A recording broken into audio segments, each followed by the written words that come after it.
501(c)(3) organization focusing on complex multi-system chronic conditions such as ME/CFS and long COVID. Within this, we have 3 areas of focus: research that's agile and patient-centered, education to increase the number of clinicians treating us, and we are also focused on practical advocacy around barriers to care. Our work is made possible by our wonderful team of volunteers who move the wheels of our organization. Most of us have a personal interest in advancing research and care of these conditions. To stay in touch with us and hear about upcoming events, please subscribe to our newsletter and follow us on social media. We will be posting the links for you to have handy. Our work also depends on donations of all sizes. You can help fund our work by donating to our funding campaign and also by sharing our campaign with others who can donate. We have more great and informative roundtables coming up. Visit the event page of our website, renegade-research.org. In today's presentation, our medical director, Dr. Haughton, will be going over the Remission Biome protocol. We will be going over some background information briefly, but most of it has been covered extensively in other presentations. So we invite you to our YouTube channel, Remission Biome, for more in-depth details. And if we can go back to the beginning of the slides, please. Okay, so on today, we're going to be covering Renegade research, a little bit on ME/CFS, much more detail on Remission Biome, and then we'll end up with how to get involved. Next one, please. So first, the content presented in this session is for informational purposes only, and it is not intended to be a substitute for medical advice, diagnosis, treatment, or treatment suggestions. This presentation is intended for clinicians to understand Remission Biome framework. If you are a patient, we always recommend seeking the advice of a qualified physician or other qualified healthcare provider with any questions regarding a medical condition and implementation of any intervention. Next slide, please. Okay, so Renegade Research, again, as you heard in the beginning, we are a nonprofit organization that are focused on complex multi-system chronic conditions. We are big on collaborative research, education, and advocacy by building a network that is designed to improve access to care at all levels. Remission Biome is our largest project to date, and we have additional projects that are coming online that you will all hear about very soon. Next slide, please. So we are focused on catalyzing change with patient and caregiver-led research. Next slide. Again, our team of volunteers, we have more than 30 volunteers that work on various projects, various stages of projects, and within the organization as a whole. Next one, please. ME/CFS and long COVID are largely characterized as infection-associated chronic illnesses because of the prevalence of onset after infection. We have about 15 to 30 million for ME/CFS and a larger set for long COVID. And as you all know and have heard before, a very large portion of long COVID patients meet ME/CFS criteria. Next one, please. Unfortunately, the pandemic, COVID pandemic, just exponentially grew the community of people with ME/CFS, and we are only expecting that to continue. And as we have other pandemics, in the view, that might be even worse than this graphic shows, where we're looking at 1 billion people with long COVID by 2033. So that's less than 10 years. Next one, please. So what does collaborative research mean? This research is focused with patients in mind, not just as part of the projects that we do, but as a collaboration from the patients that are the ones that know and understand how that lived experience is and understand all of the nuances that present in this condition. We believe that the standard of care in ME/CFS needs to scale very quickly. ME/CFS patients by necessity are very well educated in this disease. And as I said, the emergence of long COVID has only increased that. So because of these, many excellent patient-led research projects are now underway. And we're bringing clinicians, researchers, and the patient community together to what Kim had coined as collab and conquer, which we definitely agree. Next slide, please. So now on to Remission Biome. Next slide. So Remission Biome started as a grassroots with patients discussing the science on Twitter. These discussions center around remission events, and that led to this patient-led research. This experience and collaboration led to a hypothesis and a pilot study with self-experimentation of 3 patients first, and then we went on to the cohort of 50. I also wanted to say that the scope of today's presentation is going to largely focus on the framework rather than more detailed specifics, as you will see. And this is because the protocol is still under iteration because of everything that we have learned during this process. We will post more details to the website in a few weeks. Next slide, please. Okay, so when we get started, the focus was to see that if the remission events, the transient remission events that patients experienced could be recreated. Many patients had observed that they felt better or their symptoms disappeared completely when taking antibiotics. So the project aimed at providing an optimal environment for that to happen again, addressing neuroinflammation and gut dysbiosis, providing additional inputs that would go towards lowering inflammation, for example.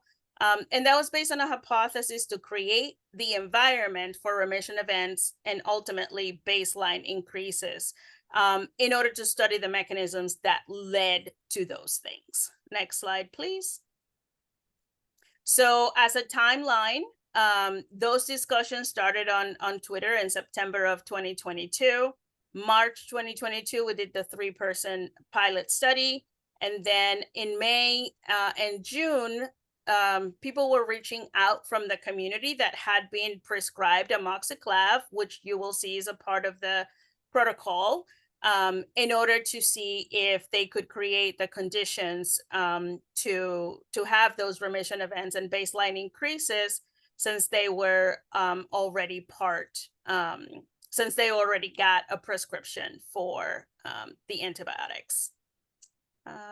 If you can go up one more, there we go. Okay, so then in July of 2023, we put out applications to join the Renegade 50, which is largely what we were going to be talking about today.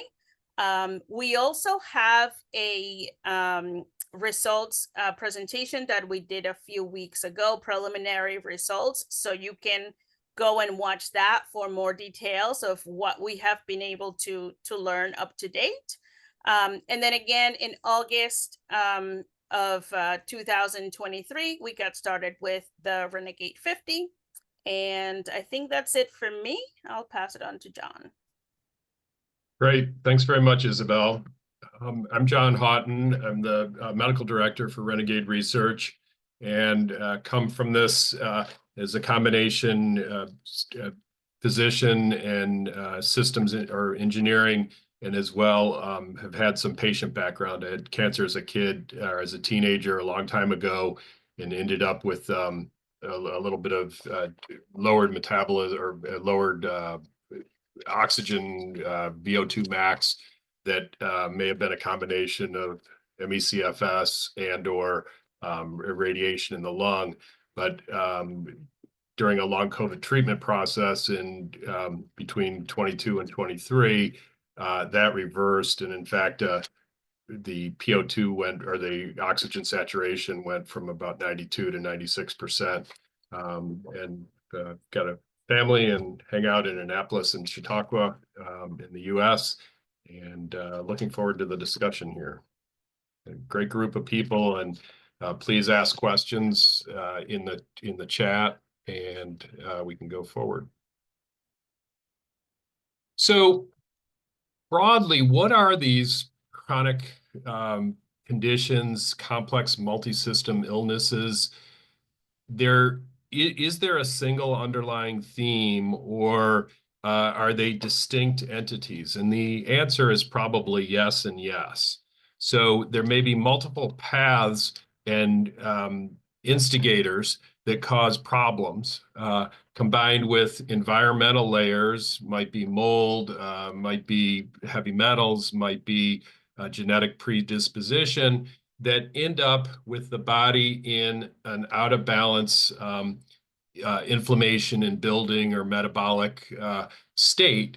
And the goal of the whole remission biome process is, can that get tilted back into a build and go forward state? And so what are the challenges? Over on the right side, you've got the reality of just lots of things going on. There can be the genetic baseline, autoimmune diseases, and then on top of that, you get this inflammation, and the inflammation might break down collagen. It might cause inflammation in the gut and make the cells in the gut leak back and forth a little bit more, create inflammation in the tissues themselves, which activates the mast cells, that activates some things on the cascade around the coagulation cascade, and you can end up with microclots. The white cells themselves can spit out what are called nets, and those nets can trap platelets and create blockages. And if you boil it all down, people end up in a place where those small vessels just aren't moving blood flow as much as necessary, and a hypoxic environment that ends up getting inflammation. They're inflamed, and the end result of it is it kicks the cells and the cell's energy factory, the mitochondria, into a place that's not quite as efficient for generating long-term energy. It's really efficient for energy, getting fast energy, the glycolytic pathways. But this creates an issue where people just don't have enough energy, or they exert themselves, and then that causes some more metabolic dysfunction, and a day or so later become even more tired or can lower a baseline. And the idea behind what we're all talking about here is, if you give the raw materials to the body, quiet down some processes and comorbidities, can you flip a switch to move from that killer inflamed glycolytic pathway to the building and the oxidative phosphorylation, or the more energy, or the more ATP pathway? And talk about that here in a moment. I think anyone who has the condition knows deeply and personally that this can affect all sorts of places in the body, and so basically any organ system. And it may well be that why is it so widespread is because it really is a fundamental delivery and energy cellular level process. And then there can be some specific areas, for example, up in the brainstem, there might be temperature dysregulation, or some parasympathetic sympathetic balance switchovers, or what gets called sickness behavior. And some of the in non-human animals, you can end up going straight down to even full hibernation, and just changes where the body is metabolically. But it's very common for people to have fatigue, to have slowed processing, or that might be, hey, I can't balance as well, or get a sense of where my feet and arms are in space. It might be, I don't have enough energy to walk across the room, or walk upstairs, or go out in the community as I'm used to. If the lungs are inflamed, they don't move the air as well. certainly affects GI, and there's a lot of crossover with inflammatory bowel disease and co-infections, and we'll look at that a little further too.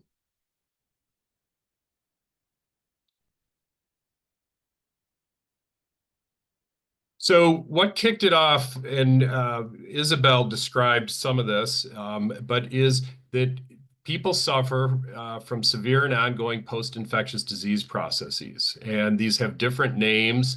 They may have different instigating causes. They may have common pathways or common pathways and other things going on. So you might have a common inflamed pathway, but one person has small bowels, their small intestine has bacteria overgrowth or fungal overgrowth, and so that causes them to interact differently than with a clinical protocol than if they didn't have that. But in most of the cases here, the body's getting stuck in a dysfunctional metabolic and energy state. It's glycolysis, the two types of energy, or two main types of energy, where one uses oxygen and oxidative phosphorylate, can't even say it. The TCA cycle, the Krebs cycle, using oxygen phosphorylation, which gives a lot of energy per each unit of sugar. And then the glycolysis, which gives a much smaller amount of energy for each unit that's pulled in. And as inflammation at the local level goes up, you end up tilting more towards glycolysis.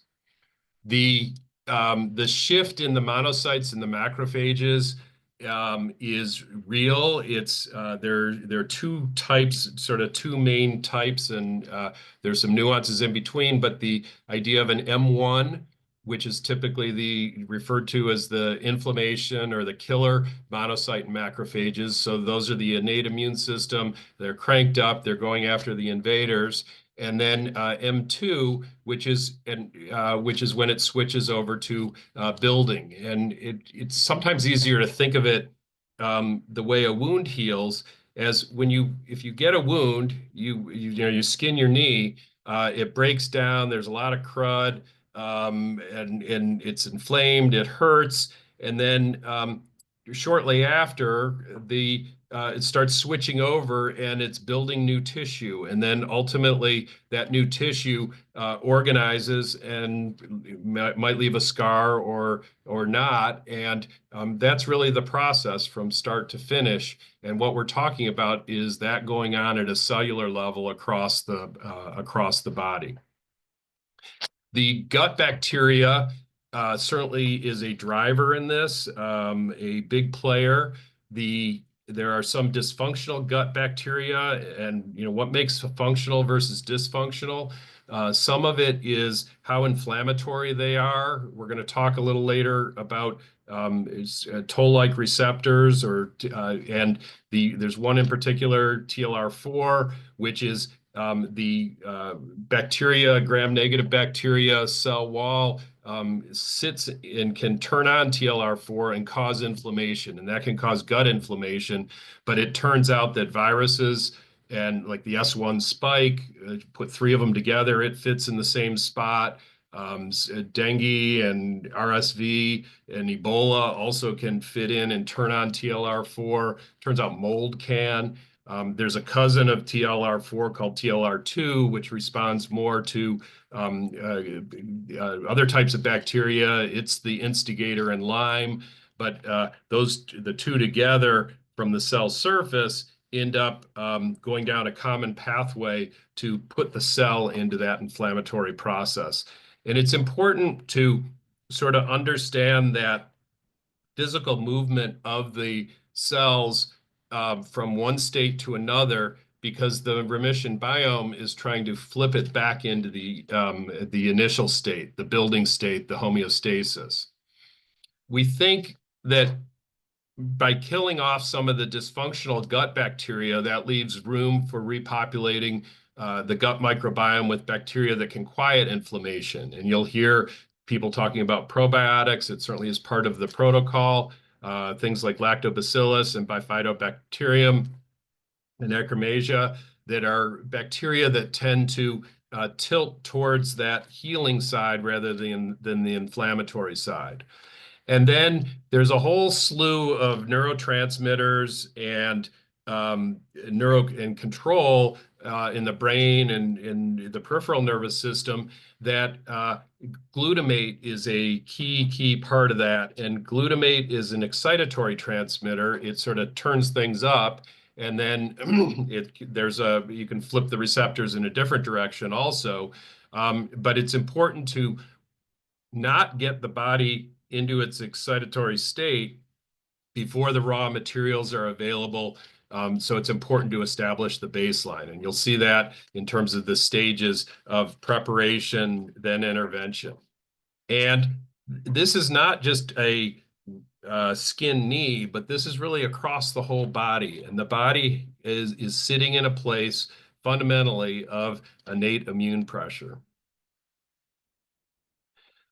This is a picture of the initial ideation that led into the Remission Biome hypothesis, and in the background, the kind of, the details of each of the words are not as important as structurally. The idea of the top part is antibiotics will kill off some of the bacteria, and then that'll leave room for other bacteria to come on in and grow forward.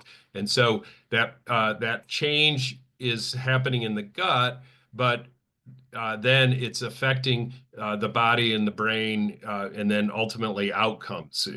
People they can't smell, they're getting brain fog, you've got PEM, and so on. And the intermediate parts can make a big difference in that.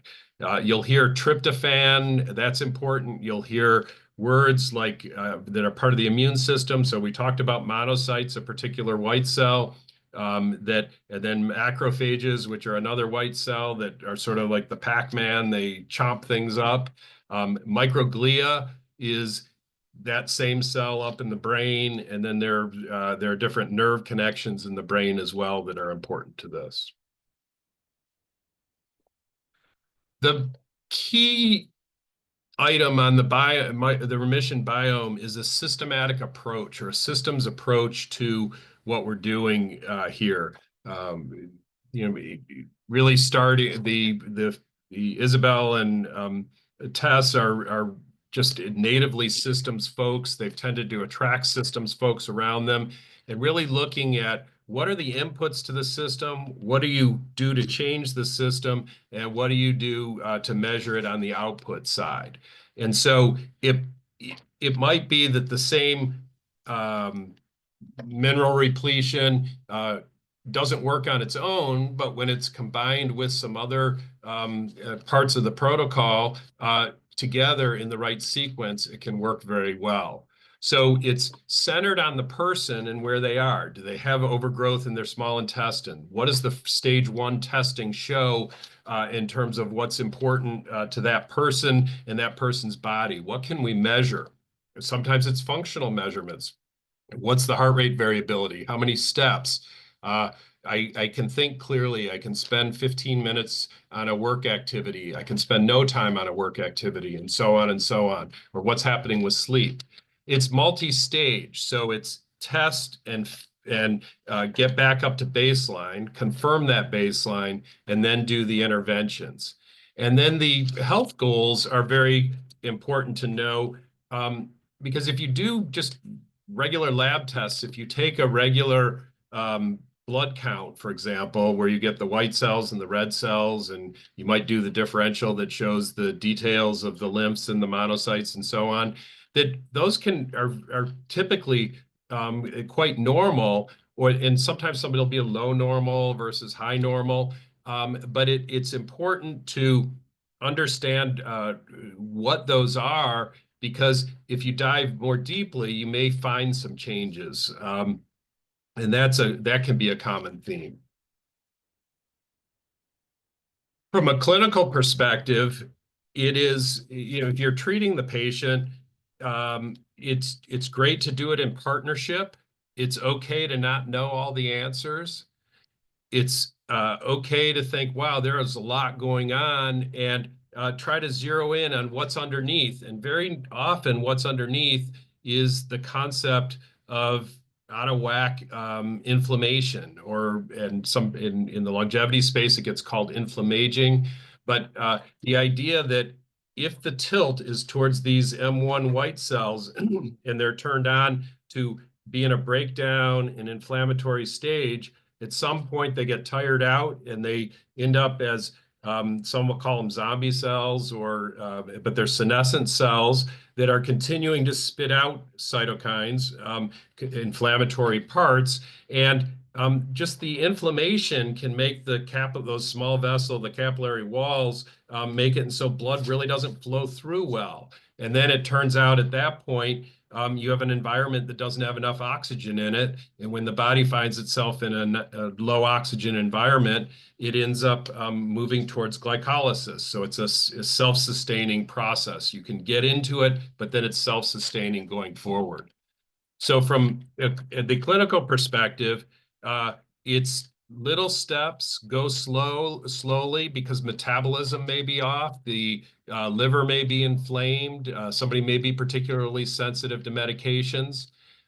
There's layering. So you can have environmental things. If somebody's, excuse me, is in a place where there's air pollution and the 2.5 micron small particles, the exhaust particles, diesel particles, and so on, that can turn on these same receptors that are hypersensitive or hyperactive in after the infection. Equally, mold can do it. Mold will turn on a TLR4, among other things. And so you can get layer on layer and layer. And by pulling those apart and treating them, you can move things forward in a cyclic fashion. The body's healing cycle is typically, as clinicians know, is a 4 to 12 week cycle of breakdown and build. Think of a broken leg and how long it takes to be in a cast and then heal and move forward. Same thing, that skin knee that we were talking about before. And that's really what this is about. So you can do it in steps. And if somebody has been in a position of decreased function for years and sometimes decades, then if it takes a few more weeks, but there aren't big setbacks, that may not be as important as making slow, steady progress. So these are some of the things that I was speaking to listed out.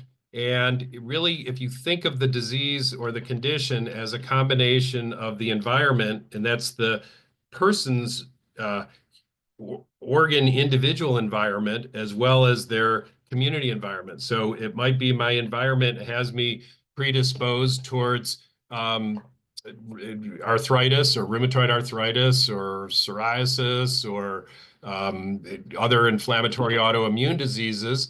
And my environment may be that there's mold around or the air pollution around. Well, before I even start with any kind of infection or post-infectious process, I have a tilt that tends to have me move towards that inflamed state. And so, equally, you can get a severe infection by itself, and it can cause it to happen. The pathways, these danger receptors, are really synonyms with the toll-like receptors, and they go up to about 9 or so. 2 and 4 and 5 are all sitting on the surfaces, and 3 sits inside the cell and does some other things. But the path includes the TNF alpha and the killer cells, and that push, and we'll see it in a picture in a minute, that pushes out the ongoing inflammation. And so you're trying to break the pathway, and it might be at the cell surface, it might be inside the cell, in the middle part of the cell, or it might be in the nucleus itself, or within the mitochondria itself. The receptors that were on the innate immune system, viral persistence can turn them on. As I said, it turns out that 3 repeating that 3 spikes of COVID go together and make a good key to go into the TLR4 lock. The Lyme bacteria fits nicely into the TLR2 lock. Mold and will fit into them, and then pollution as well. So these are, again, layer after layer, and that's an important piece. That's why it's reinforced here. When you get a physical injury, you can cause shear or pulling apart of some of these small vessels or tissues, a tearing. And when that happens, blood's not flowing there. So guess what? You end up in that hypoxic state again, or you have blood flow that came in from 2 sides and now it's only coming in from 1 side. And so you end up in a place where you're limited on the amount of oxygen that's available to the tissues. And so that too can, physical injury can make this happen.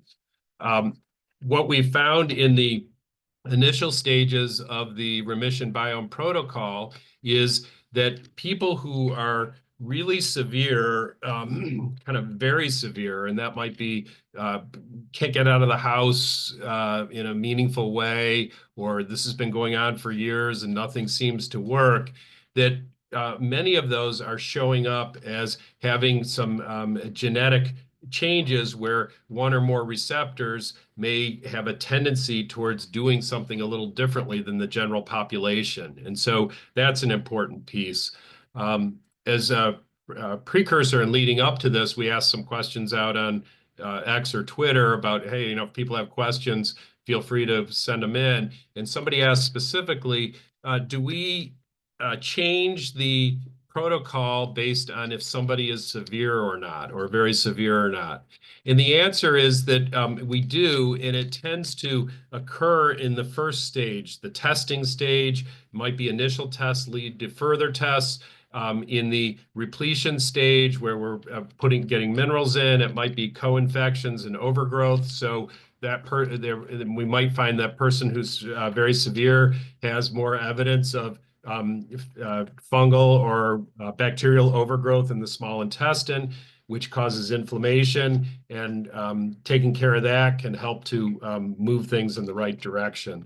So if somebody's very severe, the clinical need is to be more careful. So, for example, let's say a drug that can be used just generally in the conditions are metformin, and berberin is a supplement that works in a very similar way. And for diabetes, the doses of those things are about 1,500 milligrams a day. For just general inflammatory purposes, evidence shows that about 500 milligrams a day works. But it may be that somebody who's very severe, you would start doing that every other day, or you might take it and break it in half. So it might be 250 or even 125 milligrams to see what happens. Because if they're very severe, it may be that there's just absolutely limited reserve. And so some of the activities end up helping the body to recycle broken parts of cells, autophagy, or kill off cells that are senescent and just hanging out and aren't doing much except spitting out inflammation. That's apoptosis. But if that happens, it may be that those, even though those cells weren't doing very much, they had a little bit going on that was helpful. And so by impairing them further, which can help ultimately to fix things, you get a problem right away. So go low, go slow when somebody's severe.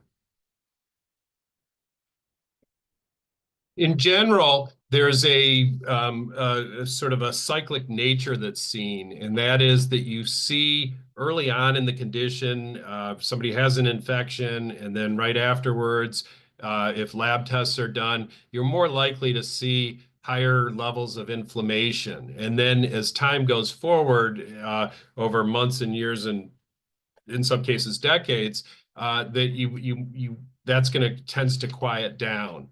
From a pathway perspective, you've got the NFKB, and we'll have a picture here in a minute. And there's something called inflammasomes, and they drive to putting the body in that inflammatory state. people hear about JAK inhibitors. There's a part of the pathway called JAK-STAT that if it's modified, it can increase or decrease the inflammation. And then upstream from that is a piece shared by the toll-like 2 and 4 receptors, the MYD88 pathway. And then there are pathways that are independent of that. All these things drive, and if there's diminished blood flow in those small vessels, you get hypoxia, and that causes inflammation. But you can also get something called pseudohypoxia when the metabolism isn't quite right, and that can also result in inflammation.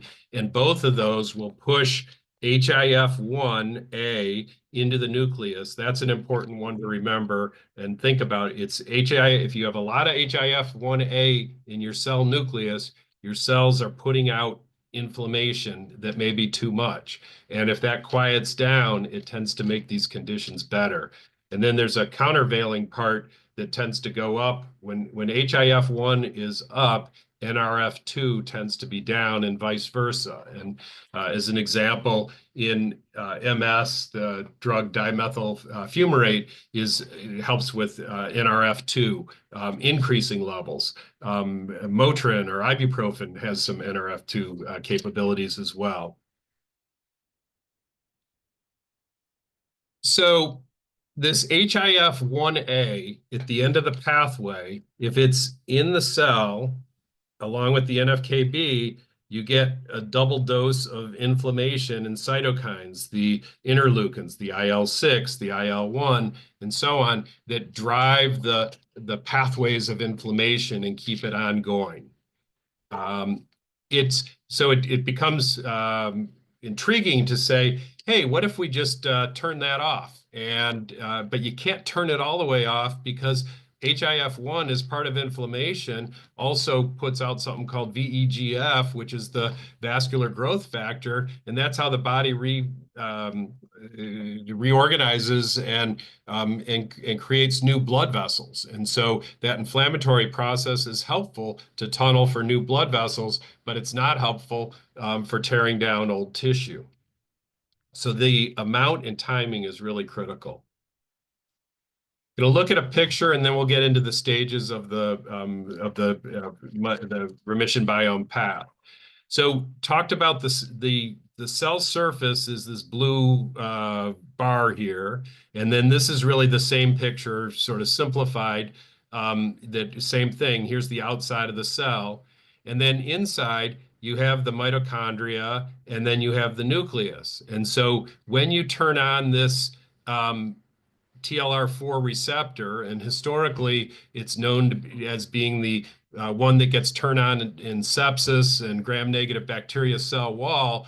But as I've said a little bit before, it also can get turned on by various types of environmental and infectious processes. And then and then the one on the left is a little bit more detail, and so that's where this MYD88, and then it goes to the natural NF-κB, that gets pushed into the nucleus. When that happens, and then you also get HIF-1 in the nucleus, you end up spitting out the interleukins and the IL-1, IL-6, and that's gives you this inflammation, and that's where you get the damage. It changes what happens with calcium. If you have a sore on a leg or something, you might see pus there. That's all related to when all this inflammatory stuff is going on. And importantly, it also can change. It can back up some of the raw material in the cycles and pathways around energy, and so it tends to make glycolysis happen more and oxidative phosphorylation happen less. And it can also limit the amount of recycling of broken parts that occur in the mitochondria as well as elsewhere. The details of all of this and the implications are still getting worked out. But as an example, this is a paper from a few years ago that talked about what happens with HIF-1A, and as it relates to, we were talking before about the glutamate, and kainic acid is related to the glutamate, and that creates seizures. And so kind of what is a seizure? It's an overexcited brain that just keeps bouncing back and forth in terms of the neurons firing, and it's a little more complicated than that, but the essence of it. So that you have an out of control excited brain. So you turn that down, you turn down glutamate at that point, and that can help to quiet things down. And HIF drives the increase. So I'm going to talk just a moment about glutamate. You could think of it as sort of a neurotransmitter. It affects a number of the downstream transmitters, and it has receptors that can tune, think of like a volume control and a sensitivity control. It can make things more or less sensitive to changes in the receptors and the neurotransmitters. And it can happen on the beginning side of a nerve interface, or on the ending side, the next nerve downstream. But the important thing is it can get stuck on, and things that increase inflammation can slow some of those responses. And so this glutamate as excitation can be good, but it can get overexcited, and then GABA is the opposite, and it quiets it down in terms of these receptors. And as time has gone on, we've learned more and more about the receptors. It used to be that, hey, there was a glutamate receptor, and it was either, kind of one of two types, and now it's realized it's at least 4 types.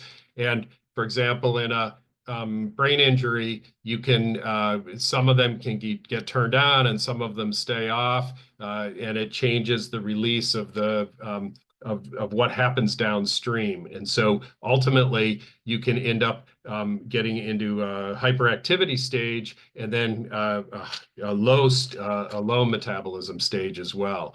And people talk about perfusion, reperfusion injuries. There's a place where if you cut off blood supply and then bring it back, there's a flood of activity that then can end up having you in an injured state on the other side of it. It really affects a lot of things. It affects this energy balance that we've talked about. It affects hormones. It affects a number of the neurotransmitters, and the energy changes, TCA and glycolysis, get measured. You see lactate. Lactate is one of the raw materials around glucose that shows up when there's glycolysis going on. And so it can be measured to say, hey, is the body more or less in this pathway that's produces less energy? And so you end up with the surface receptors, and more inflammation, more excitability leads to more inflammation, leads to the problems we're talking about here. And then we just walk down a path of saying inflammation and glutamate and the kainate in that pathway. But then you also have discussions about the sympathetic and parasympathetic balance in the brainstem, the dour state of when Dr. Navio talks about of where people are in the healing process, the vagus nerve as linking the gut to the brain that drives the parasympathetic side. When that gets turned on, it creates that sickness behavior. You get fever, you don't feel like doing much, you might be achy. And it makes one kind of wonder, do all the roads lead to a balance of build versus breakdown, this M1 versus M2? And that's a lot of what the protocol is about. Can we flip somebody from that M1 breakdown state to the M2 build state? So I'm going to spend a few minutes here on the protocol, and then we'll go stop and answer questions and have discussion. So what is the protocol? First, it's not a just straight cookbook. It's open source. It is a set of educational material. So we're not dictating how somebody should be cared, but rather sharing what is known, what is working, seems to work, what are the links to the literature, and so on, that can take somebody in a methodical way through the steps of evaluation and stabilization through an intervention, in this case, amoxiclav, to get rid of some of the dysfunctional gut bacteria and leave room for the more useful bacteria to grow and produce their outputs that will move towards that build from the breakdown. And then importantly, monitoring. It's important to test and measure. And critically, it's an iterative process and it's dynamic. It can be dynamic to the same person. Somebody can be 2 months into it and get an infection. It might be the flu, it might be COVID, it might be something else, or had some changes in food, or just their body behaved differently. And so all of a sudden they're in a more inflammatory state, and you might back up and then move forward again. From the clinical perspective in the clinic itself, it's safe to try. The goal is to have something that's safe to try in steps, and you can get started. And then we want to talk through you find out what's potentially missing and what's needed in the body. And then by having a path and a framework, it gives you some idea of what you might want to expect. So stage by stage, we think of it as the pre-prep protocol, which is the testing and understanding. It's very often in the testing, you'll find some minerals are low, or you might find evidence of bacterial overgrowth, and you're treating that. And that can last anywhere from a couple of weeks to 6 months. And it could, there's no magic about those boundaries. But in general, it's a weeks to months process. Then once things are stable, and it could be stable at a very low level of function. It may not be possible to really get out of bed, but it's at a stable place with a stable protocol. Then try to do that for 2 weeks to 4 weeks to just make sure we're in a fairly static spot. Then start the Remission Biome intervention protocol, and that's the amoxiclav after, which is 4. But that's after doing some gut-brain preparation to give everything the best shot of moving forward. And then in the after stages, is there a new baseline? Has there been a remission event? Sometimes a remission event will be somebody takes these things and all of a sudden, after a couple days, feels cured. And then a few hours later, might have a higher baseline than they had before, but doesn't feel as good, or it might last for days or weeks or longer term. It's very independent. But the fact that it can flip in a matter of minutes and hours is to very short days suggests that there is some sort of a metabolic switch that goes on, and that's what we're after, trying to understand more. So the way I like to digest it is evaluate and prepare, intervene, and then assess, support, and track. And so the stage 1 is looking at the identified issues, doing the testing. This might be organic acid tests. It might be microbiome tests, general metabolic tests of the body, white cells, see where your lymphs are, and so on. And then the stage after fixing things that are found is to get the stability. And then you're starting supplements to enhance this, the support potentially for the brain and other parts of the nervous system, and to support microbiome changes. And then you put the antibiotic in place, and it's a 14-day protocol in the antibiotic, and then look at what happens. The goal is to get a baseline increase, and sometimes it would lead to remission. Initially, it was thinking, oh, can a remission happen in everybody?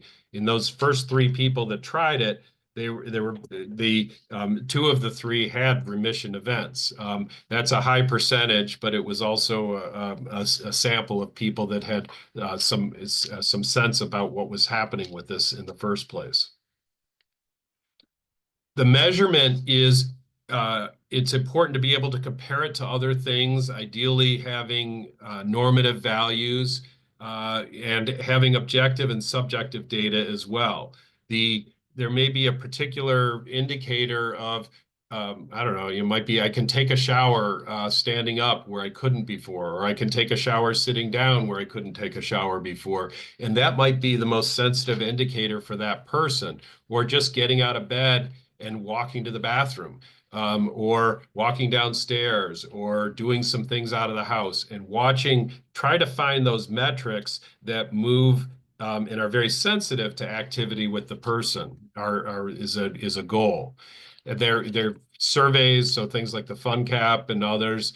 And then now that wearables are available, it's possible to really understand what happens with heart rate variability. Some of the devices, give the body battery like the Garmin's and so on. You can get some sense of VO2 as part of these measurements. And then the tests can be you might do the organic acids, the biome sites, and so on.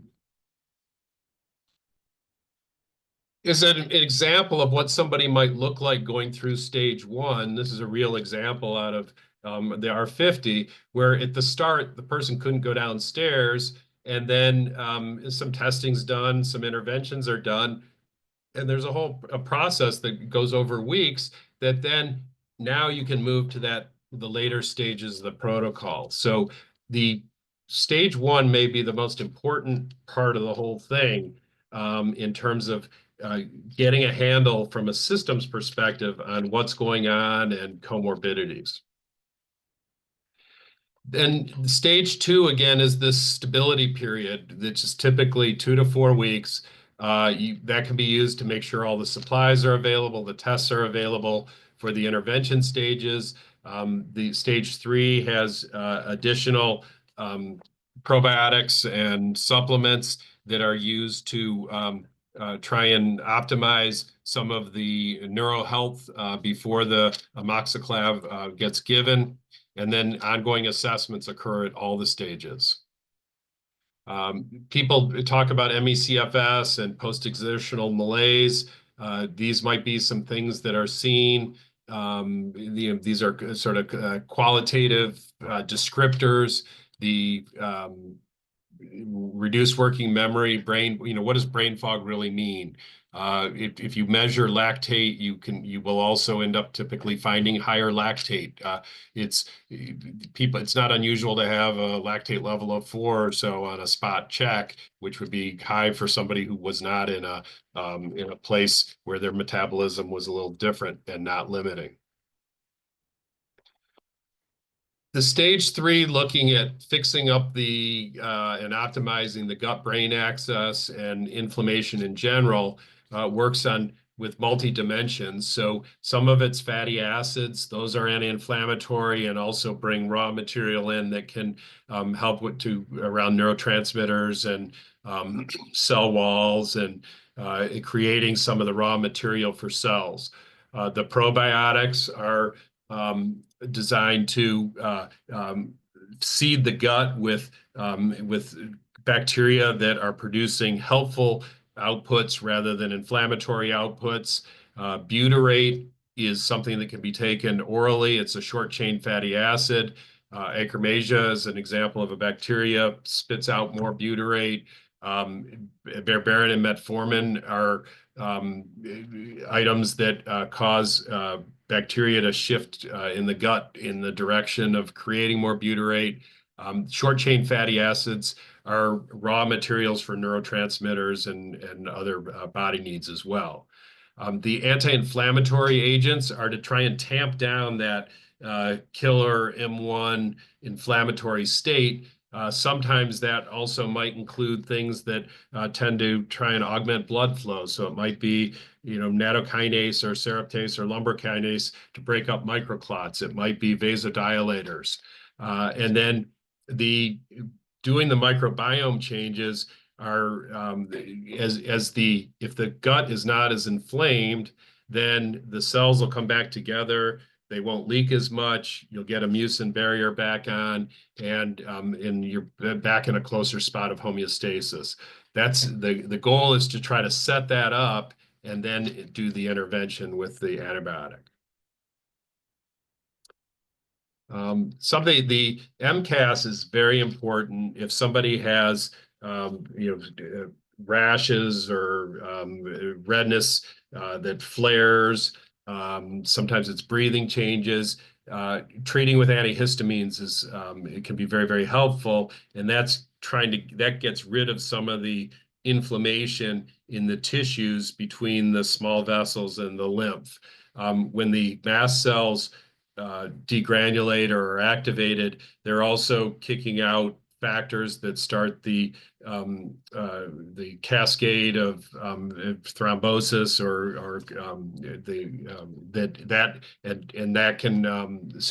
that can help drive the microclots, and so you can treating the MCAS is with antihistamines may be helping to limit small blockages in blood vessels as an example. The antibiotic intervention is typically 14 days, typically 3 times a day. Sometimes that'll go to 2 times a day. And this was, again, originally found when people were given these antibiotics for sinus infections or some other just acute infection. And then all of a sudden, wait, my ME/CFS or chronic fatigue is much, much better. So that's the goal here. And then continuing with those supplements used in stage 3, and then if there is a remission event, trying to grab a microbiome test at that time is helpful to understand what is the state of gut health at the new baseline.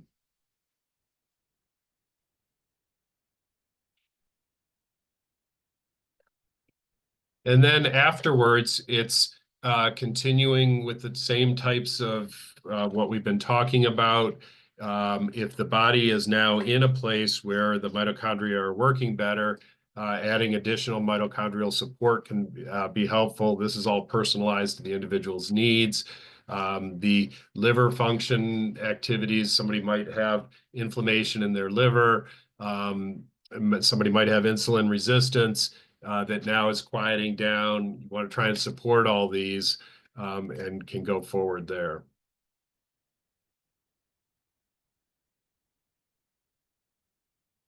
Sometimes the external bile acids like the TUDCA is that helps with detox support as well.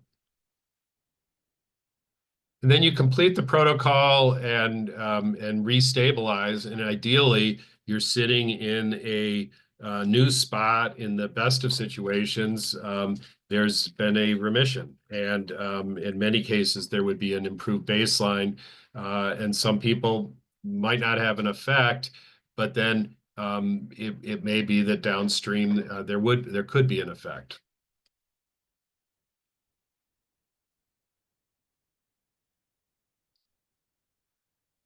So we think that the mechanism of action around this is heavily weighted towards modifying the microbiome. There can be overlying infections and overgrowth, especially those get seen in the small bowel, intestinal, bacterial, and fungal overgrowth. There can be viral reactivation that occurs in a lot of these post-infectious conditions, whether it's Epstein-Barr, herpes viruses, that becomes part of it.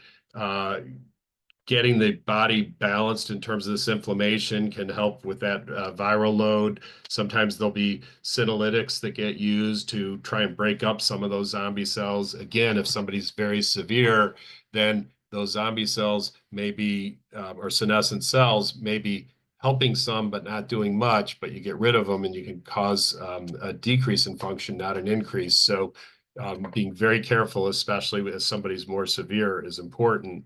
And then keeping an eye on the inflammation and what is the marker of inflammation that's getting tracked, and so it could be heart rate variability, turns out to be very sensitive to inflammatory states. So somebody might have a heart rate variability as their baseline in the 30s or something, and then all of a sudden it's going into the 20s. That means that may be the earliest indicator that something's going on. This is collaborative care. Sometimes the patient because they have their lived experience and are with themselves all the time and going to different specialists. You know, sometimes it might be the pulmonologist, sometimes the cardiologist, sometimes the endocrinologist, so on and so on, that very often the patient becomes rather an expert in their condition.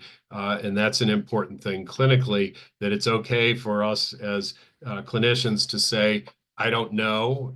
What do you think? What are we working on? What's the next step? I don't have a magic wand. I can't promise it's going to get better, but here's what we're thinking about trying. Does that make sense?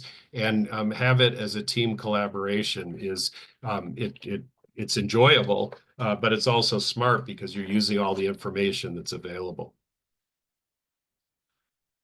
So this is the full takeaway, that it's personalized treatment. It's a multi-stage protocol, ongoing monitoring before, during, and after. There are specific mechanisms that we're targeting here with the Remission Biome project itself focuses primarily on the idea of microbiome dysbiosis and persistent infections, and flipping that changes the inflammatory balance to improve the overall health. There are other programs and collaborative programs that are involved in the Renegade research collection or collective, and look forward to a discussion here. We can go for a bit, and why don't I bring Isabel back in, and she can guide where we go from here. Thank you so much, John. This was absolutely excellent. Just to close up this part, as many of you know and have been here before, we post these presentations into our Remission Biome YouTube channel. So be sure to go there to watch any others. Like I said, the preliminary results presentations will bring more insight into those details. You can also follow our events on our website, renegade-research.org, and also get notified about the events by joining the newsletter on the website. There were a few questions in the Q&A that I typed answers to because they were very specific to how-tos. But wanted to bring again, some more information about how this is a process that continues to be iterated. When we get started, because of the results of the pilot, we thought it was going to be a lot of similarities. But this is the nature of experimentation and research, right? That you have hypotheses and then you see what the actual results are, and you're not supposed to have, a definitive pathway, right? You act based on what those results indicate. And that's what we are doing right now. Again, like I said in the beginning, more details about the specific supplements and what the protocol looks like right now will be posted on the website in a few weeks. We have some anonymous questions in the chat. So somebody wants to ask Dr. Haughton, who would benefit from metformin or berberine? Sure. In terms of the benefit and what is it? So metformin has historically been a diabetes drug. And certainly that when I went to school, that's what I learned about it. Oh, metformin's first try at diabetes. And I think that ultimately we were taught correctly that it works in diabetes, but it's really an anti-inflammatory drug that is part of being anti-inflammatory, lowers insulin resistance, and so makes insulin work better with the cells. And in this case, we're talking about using it for its anti-inflammatory purposes. In the longevity space, metformin is a drug. Metformin and rapamycin both get talked about. They work one of the ways that so first of all, metformin and berberin work in an extraordinarily similar way, and there's a lot more research on metformin. It's been around for decades, and but the berberin has been around, for centuries, and I think in traditional medicine. But it turns out they work in a really similar way on one of the things called the AMPK pathway, and they have an effect. There's a mTOR is a receptor that you'll hear about, and it's a really important one. It's a sort of fundamental receptor that flips some of this killer builder side. So in terms of the specific answer to the question asked, what's it for? It's for quieting inflammation, and then also it turns out both of them are agents that will push gut bacteria towards a group of bacteria that create butyrate or short chain fatty acids, which are important raw materials. So it's not going to be a catch-all do-all on its own, but it's additive, and it turns out it also has it quiets TLR4 a little bit as well. Thank you. All right. So the next question is, what if a person is allergic to amoxiclav? And I can answer that to say that that was in exclusion criteria for the R50. But also we are working on research of agents that have a similar mechanism of action based on the hypotheses that we have right now. Not ready to go into detail as to that mechanism and what that is quite yet, but we will be giving information on it. So look for a presentation that's going to be led by Kat in the future. And just the next, just go ahead. along the lines of the antibiotics, and we, somebody asked about the metformin and said, hey, it's a diabetes drug, but it's really inflammatory, an anti-inflammatory that and works on metabolism to then have an effect that helps with diabetes.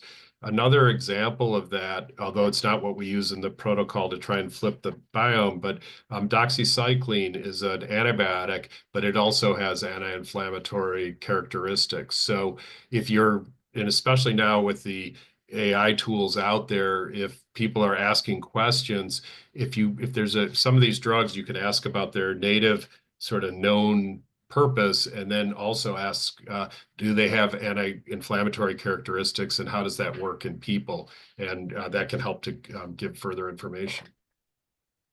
Wonderful. Okay. How do you handle insurance resistance to scripted drugs that are not in an insured's formularies? I can answer that from the Remission Biome perspective, and then John, you can go in general.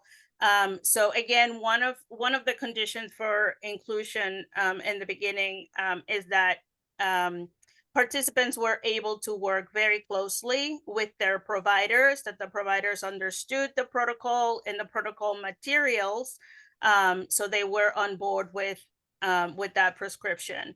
Amoxiclav happens to be something that is very inexpensive. So for the majority of people, even if insurance, refuses to cover, it's something that has a lower price to be paid out of pocket. So that's in terms of the protocol itself. But John, if you can answer that in general with off-label prescriptions. Yeah, so I think, as everyone's aware, there really isn't a collection of approved drugs for what we're talking about here, but there are drugs that are approved, and providers can prescribe things for purposes they feel are appropriate. And then a lot of what we're talking about, are supplements as well. And so one way to think about it is if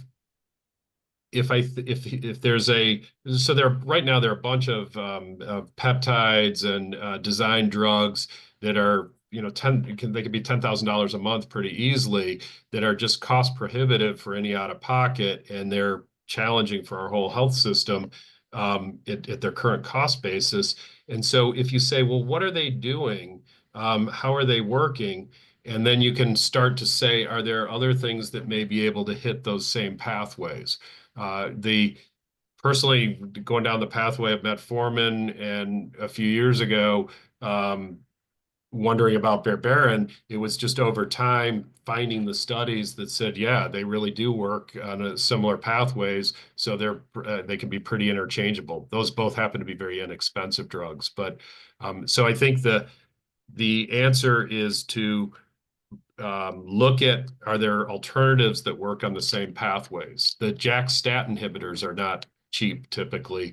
A lot of what we're talking about in terms of quieting TLR4 is starts quieting that whole pathway ultimately. All right. Another question is, any advice about which infrared treatment is best for joint pain and other? I think there's the idea of red light therapy and infrared is out there. There's some good evidence around it. It is how it's changing energy, how far it penetrates. Infrared versus visible red is can be different. I think it is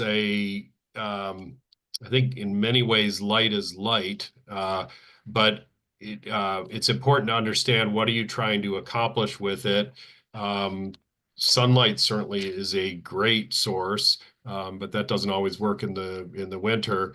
And the red light therapy in general, I think, is we're going to see more and more of it because it can be very effective. I think we probably haven't seen as much of it just because of the way our health system is organized. There's no huge incentive for people to get out there and push it. All right. Some doctors use prednisone. Have you found this to be helpful in general? Yeah, so prednisone sometimes gets put into a camp of, oh, this is amazing, and then into another camp, no, this is the worst ever. And it's how it gets used in the timing. So the issue with prednisone is that it's really good at quieting inflammation, but it also then causes parts of the body to not keep producing things on their own. It changes the adrenals and stuff. And so it's desirable to typically use prednisone to hit hard fast and get out quickly. So if you can keep it to a week or so or less, then you don't have to taper off as much. And even a few milligrams or 5 milligrams over a long time can end up causing trouble. So if you can find alternatives, it's good. But it has definitely a very strong place to quiet inflammation quickly when it's needed. All right. And Veronica, you're up. Thank you, Isabel. Thank you, Dr. Haughton. I'm wondering about this. I love the idea of the protocol kind of trying to bring things as quickly as possible into patients, because I think that's definitely what we need. But for example, a lot of the patients, mostly I'm thinking of the long COVID patients, they are now taking loads of things that they just get from different information, like social media and even people that can guide them, even medical doctors. Would you recommend to kind of strip everything that they are doing before starting the protocol? Because I'm just thinking about this, and I think Isabel and me will talk about this. We in ME and also in long COVID, we are thinking about this kind of huge layer, like an onion layers problem, isn't it? So I'm sure like fixing the gut-brain axis is one of the main things, of course. But how would that conflict with treatments that are partially working and making people feel better? Would you need to strip them to start with this protocol? Would you keep them going? I'm kind of, just wondering about those, under those lines. I'll answer a quick thing from the logistics perspective. So within the protocol, treatments, again, emphasizing participants are working with their providers, right? So it's not a requirement of the protocol to remove anything that is working. And that is why that baseline stabilization is, it's built in, right? Because everything that has been done that works, that has been removed, that has been treated by their providers up to that stage, then when that stabilization is achieved, we move into the stage 3.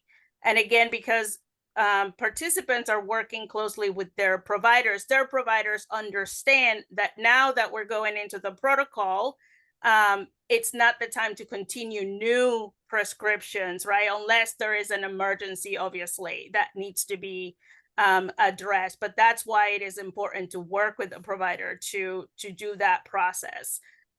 So anything that has been within the participants' list of treatments, it's maintained throughout. That stabilization period allows us from a data perspective to see, okay, based on where this person was, what is the impact of that stages 3, 4, 5, and 6? Go on, John. Yeah, so I think so long COVID may be at least 2 different things. So you can have long COVID right after the acute COVID, and maybe up to a year, maybe up to 2 years, and so on. And if you were to do a formal criteria for ME/CFS, the person might not meet that, but is definitely showing impairment. And then when they get into ME/CFS, is that a different state or a continuation of the pathway that could be a common pathway across different things that can, in terms of post-infectious conditions, they can get started one way and continue another way. Personally, on my own long COVID story, it was trying to go after things from a system perspective, and came across metformin for another reason. I'm not diabetic, but there was a reason I wanted to give it a try for a chronic wound. And a few weeks later, realized that all of a sudden I could multitask more. And I just thought I was getting old, and I didn't realize that I had what would be called brain fog.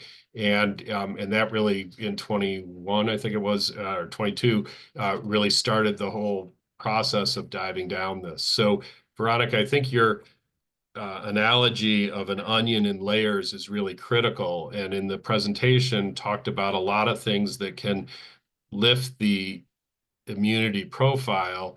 And then equally, I think there are a lot of things that can layer to quiet it down. So if you look at the TLR4 on the surface, that's one place to quiet it down. And then importantly in the Remission Biome in the protocol, talking about getting a lot of raw materials in for further buildup as well. Great, thanks very much. And just one more question.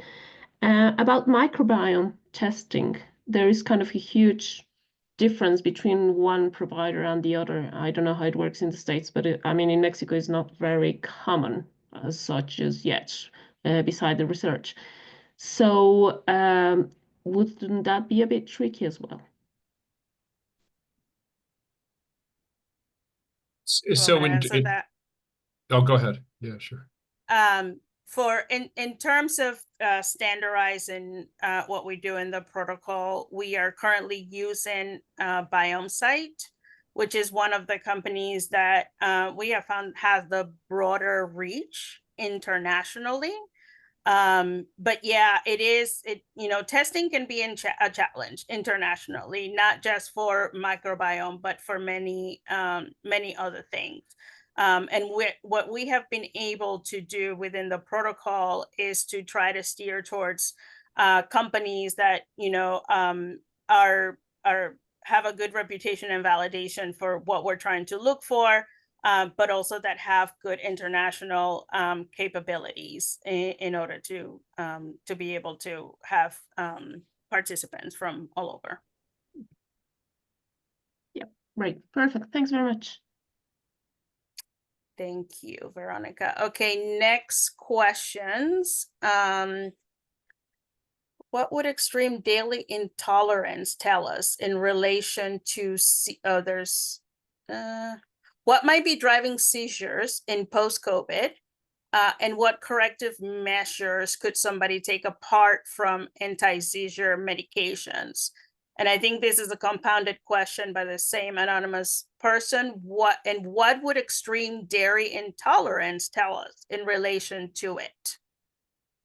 So I think if seizures are ultimately uncoordinated and ongoing neurofiring in the brain, then why does that happen? And the one theory behind that, so you can have physical changes. So somebody can get a head injury, they have a scar. That scar is an area that starts seizures.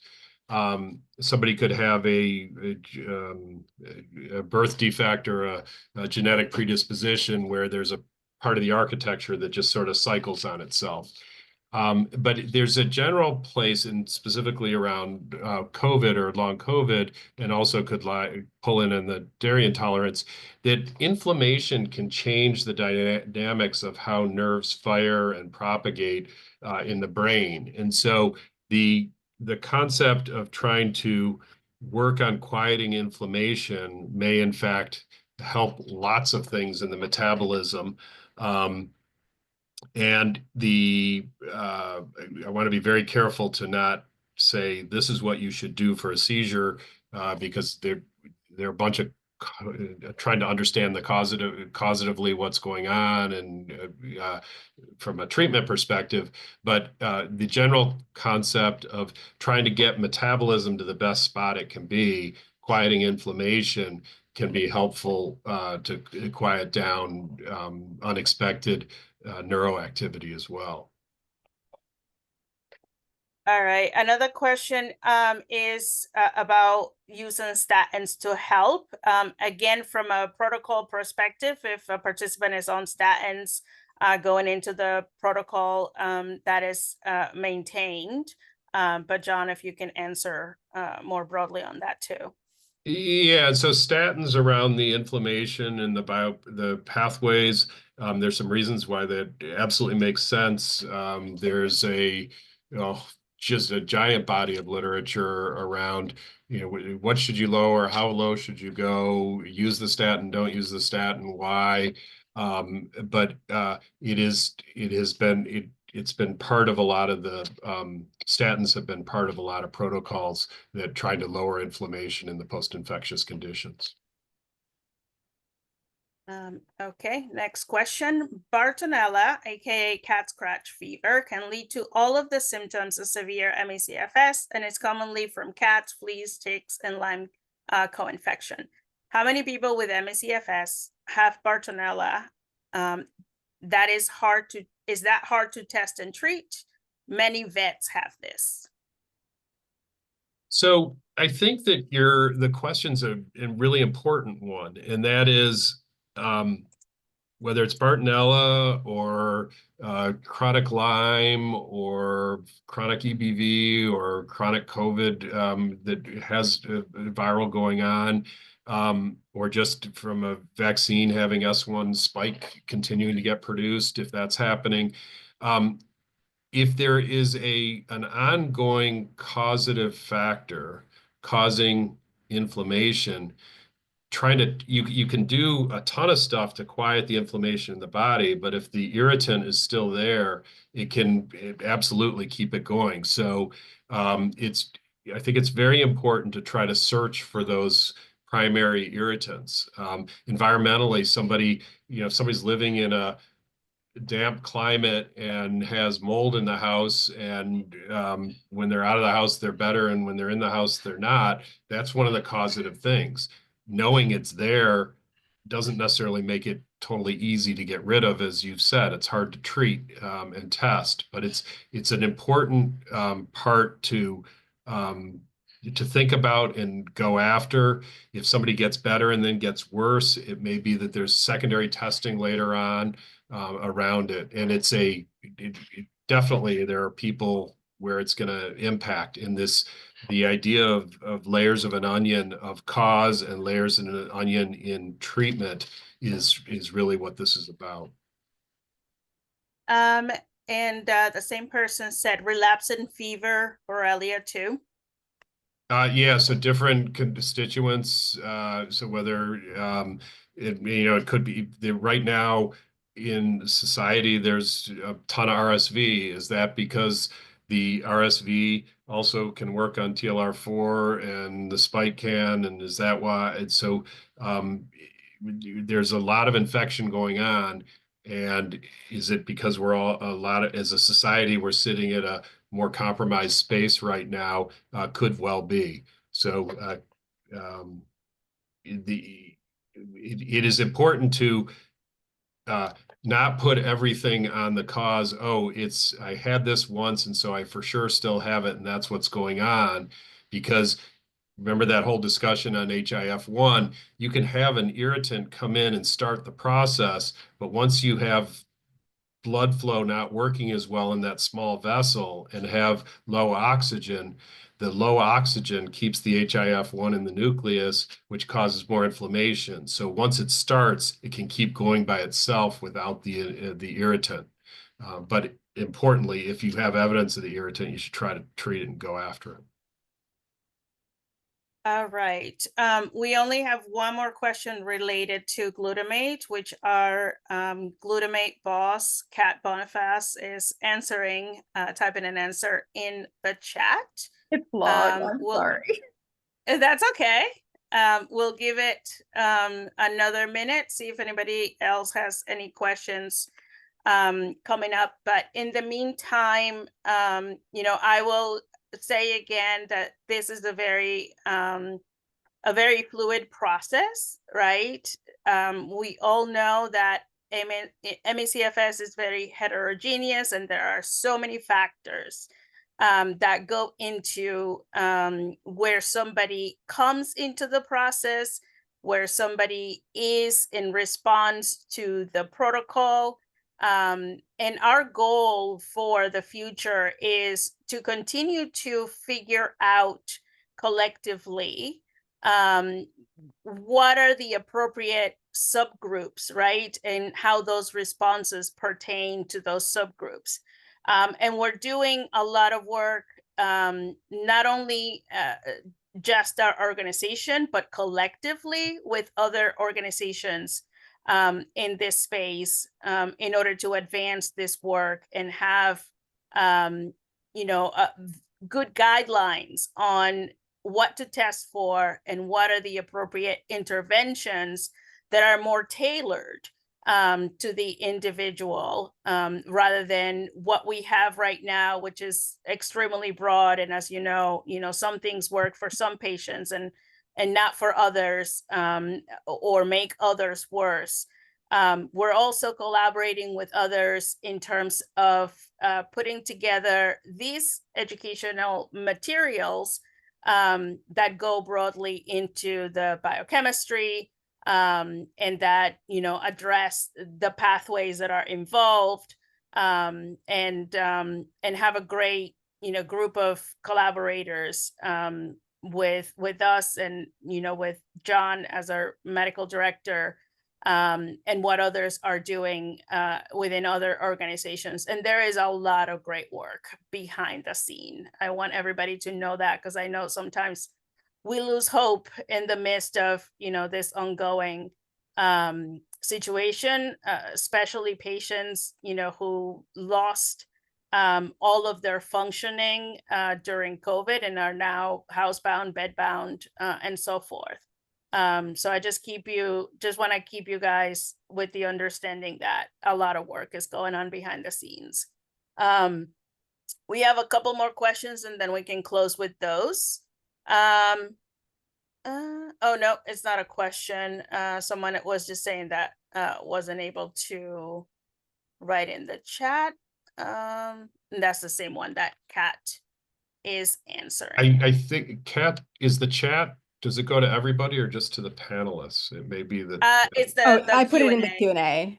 Yeah, it's in Oh, the okay. Oh, Q&A. great, great. Okay. Yeah, yeah. Yeah. So it's all So set. it should show up under the answered section of the Q&A. So hopefully Right. everybody can see that. Yeah. Any closing words, John? Just if people have questions and comments, we're always open to hear them. My email is john@renegade-research.org. Can't always answer everything, but certainly we'll give it a go. And thank you very much for taking the time to listen. We're all learning from each other here, and so that's where we are. Thank you, everyone. Bye-bye. Bye. Bye.